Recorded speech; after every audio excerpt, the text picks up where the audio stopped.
Now, I'm not saying every Democrat is a communist. Most average Americans who are Democrats don't even realize that they're communist. The Democrat Party, the corporate Democrat Party, the government Democrat Party is communist.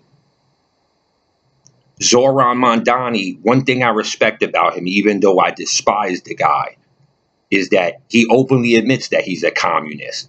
But he isn't the first. Anywhere there is a Democrat in power, you have a communist in power. That's why you hear things like the gay community, the Hispanic community. Community means communism. You hear this word thrown around all the time. You can trace this back to like the early 1900s. America is where communism was created. The Soviet Union, China, North Korea, Cuba, all of these communist dictatorships were all of it comes out of Britain and the US and America. Funded all of this. They're the ones who, because the communists are broke, they don't have no money. So the Federal Reserve in Britain and all of the corporations, banksters, were sending money to fund this.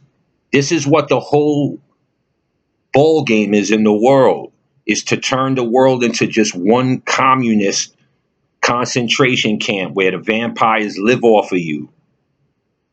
America is just the last place to fall. That's why you hear things like the People's Democratic Republic of Korea, of North Korea, the People's Democratic Republic of China.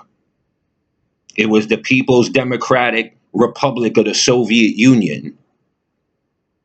And it's also going to be the People's Democratic Republic of America.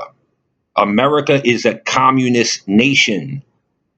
Most people don't even really understand what communism really is because they go by what they're taught in these stupid schools and universities that were basically put in place to dumb you down from the beginning, to uneducate you, to make you ignorant so that you wouldn't see what they're doing. The way to know this is to talk and to find old stories from people that lived in communism. Some of them are still alive today. Some couples are still alive today, and you talk to them and you ask them what it was like living under communism, what was the horrors like.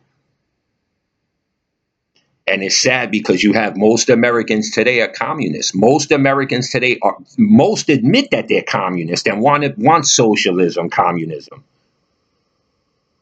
They want to crawl on their knees to their master. That's what they were trained to do.